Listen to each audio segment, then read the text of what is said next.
Touch ചെയ്തുകൊണ്ട് AP Sunil NGO association സംസ്ഥാന general secretary ശമ്പള പരിഷ്കരണത്തിനായിട്ട് കമ്മീഷനെ നിയോഗിച്ചിട്ടുണ്ട്. 3 മാസത്തിനുള്ളിൽ റിപ്പോർട്ട് നൽകുമെന്നാണ്. പക്ഷേ ചരിത്രം പരിശോധിച്ചു കഴിഞ്ഞാൽ ഇങ്ങനെ ഒരു ധൃതി പിടിച്ച് കമ്മീഷൻ റിപ്പോർട്ട് വരാറില്ല. നിങ്ങൾ പ്രതീക്ഷിച്ചിരുന്നത് എന്താണ്? ശമ്പള വർധനമായിരുന്നു.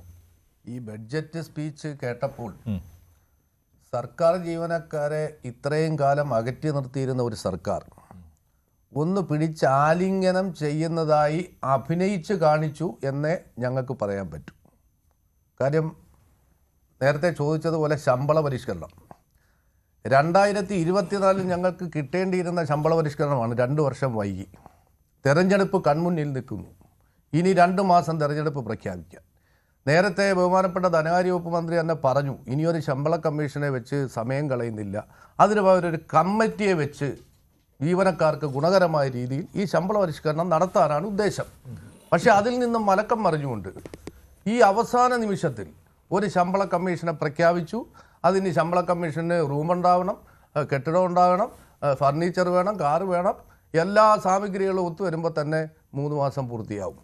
ചുരുക്കി പറഞ്ഞാൽ ഈ സർക്കാരിൻ്റെ കാലയളവിൽ ശമ്പള പരിഷ്കരണം നടക്കാൻ പോകുന്നില്ല എന്ന് അരിയാഹാരം കഴിക്കുന്ന മുഴുവൻ സർക്കാർ ജീവനക്കാർക്കും അറിയാം.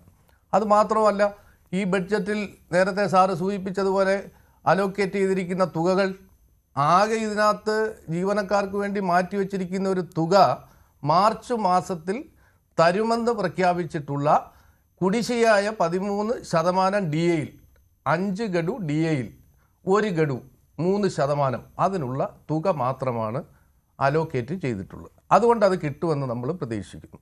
തൊട്ടടുത്ത മാസം ഏപ്രിൽ മാസത്തിൽ ബാക്കിയുള്ള 4 ഗഡു തരുമെന്ന്, അത് 10% വരും, തരുമെന്ന് വാഗ്ദാനം നൽകുന്നു. പക്ഷെ അതിനുള്ള ബജറ്റിന്റെ ഭാഗമാക്കിയിട്ടുണ്ട് അല്ലേ? അത് പറഞ്ഞിട്ടുണ്ട് തരുമെന്നുള്ളത്. പക്ഷെ അതിനുള്ള തുക വകയിരുത്തിയിട്ടില്ല എന്നാണ് ഞാൻ മനസ്സിലാക്കുന്നത്. അപ്പം തുക വകയിരുത്താതെ എങ്ങനെ ഈ പണം ജീവനക്കാരുടെ കയ്യിലേക്ക് വരും? അതുകൊണ്ടാണ് ഞാൻ പറഞ്ഞത്, ആലിംഗനം ചെയ്തു എന്ന് അഭിനയിച്ച് കാണിക്കുക മാത്രമാണ് സർക്കാർ ഇതിനകത്ത് ചെയ്തിട്ടുള്ളത്. ഇതൊരു കണ്ണിൽ പൊടിയിടൽ തന്ത്രമാണ്. അതുപോലെ വേറൊരു കാര്യം, പെൻഷൻ സ്റ്റാറ്റ്യൂട്ടറി പെൻഷനിൽ നിന്നും മാറ്റിക്കൊണ്ട് അതിലേക്ക് കൊണ്ടുപോകാമെന്നായിരുന്നു ഈ സർക്കാരിൻ്റെ വാഗ്ദാനം. ഞങ്ങൾ അധികാരത്തിൽ വന്നാൽ പങ്കാളിത്ത പെൻഷൻ പിൻവലിക്കും, സ്റ്റാറ്റ്യൂട്ടറി പെൻഷൻ നടപ്പിലാക്കും. ഇപ്പം കേന്ദ്രത്തിൽ നിന്നും പ്രധാനമന്ത്രി നരേന്ദ്രമോദി എല്ലാ സ്റ്റേറ്റിലേക്കും പുതിയ ഒരു അഷ്വേർഡ് പെൻഷൻ. എന്ത് അഷ്വറൻസ് ആണ് അതിനകത്തുള്ളത്? അതെങ്ങനെ നടപ്പാക്കും? അതാരാണ് നടപ്പാക്കുന്നത്? സർക്കാർ നേരിട്ടാണോ അതോ ഒരു ഏജൻസി വരുമോ? മെഡിസിപ്പിൻ്റെ കാര്യത്തിൽ ഞങ്ങൾക്ക് പറ്റിയ ദൗർഭാഗ്യം ഈ കാര്യത്തിലും ഉണ്ടാകുമോ?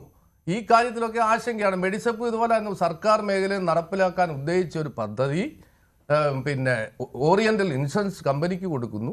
സർക്കാർ വിഹിതം ഉറപ്പാക്കാമെന്ന് പഴയ മുഖ്യമന്ത്രി ഉമ്മൻചാണ്ടി സാറ് പറഞ്ഞത്, അതിനെ നിർദാക്ഷിണ്യം ലംഘിച്ചുകൊണ്ട് ജീവനക്കാരിൽ നിന്നും മാത്രം 620 രൂപ പിരിക്കുന്നു. അവിടെ ഓറിയൻ്റൽ ഇൻഷുറൻസ് കമ്പനിയും ജീവനക്കാരനും ഇടയിലുള്ള വെറും ഒരു ഏജൻറ്റ് മാത്രമായിട്ട് ഈ സർക്കാർ മാറി. അതാണോ ഈ അഷ്വേർഡ് പെൻഷൻ്റെ കാര്യത്തിലും വരുന്നത്? ജീവനക്കാർക്ക് ആശങ്കയുണ്ട്. HB എന്ന് പറയുന്ന ഒരു ആനുകൂല്യം, ഹൗസ് ബിൽഡിംഗ് അലവൻസ്, ജീവനക്കാർക്ക് വളരെ പ്രയോജനകരമായ ഒരു അലവൻസ് ആയിരുന്നു. അത് ഈ സർക്കാർ ഇല്ലാതാക്കി. അത് ഞങ്ങൾ തിരികെ കൊണ്ടുവരുമെന്ന് പറയുന്നു. അതെങ്ങനെ തിരികെ കൊണ്ടുവരും? സർക്കാർ മേഖലയിൽ നിലനിർത്തുകയാണോ അതോ ബാങ്കുകളുമായിട്ട് ബന്ധപ്പെട്ടാണോ? ഇതിലൊന്നും ഒരു വ്യക്തതയില്ലാത്ത പ്രഖ്യാപനങ്ങളാണ് ഇതിൽ വന്നിട്ടുള്ളത്. അതിനകത്ത് കേരള NGO അസോസിയേഷന് വളരെ വ്യക്തമായ കാഴ്ചപ്പാടുണ്ട്. കാര്യം ഈ സർക്കാരിനെ കഴിഞ്ഞ 10 വർഷമായിട്ട് ഞങ്ങൾക്ക് നേരിട്ടറിയാം. ഞങ്ങളുടെ ആനുകൂല്യങ്ങൾ ഒന്നൊന്നായി കർട്ടയിൽ ചെയ്യുന്നതിൽ മത്സരബുദ്ധിയോടെ പ്രവർത്തിച്ച സർക്കാരാണ്. Professor S. മോഹനകുമാർ കൂടി ചേരുകയാണ്. കൂടുതൽ വാർത്തകൾക്ക് News 18 Keralam YouTube channel subscribe ചെയ്യുക.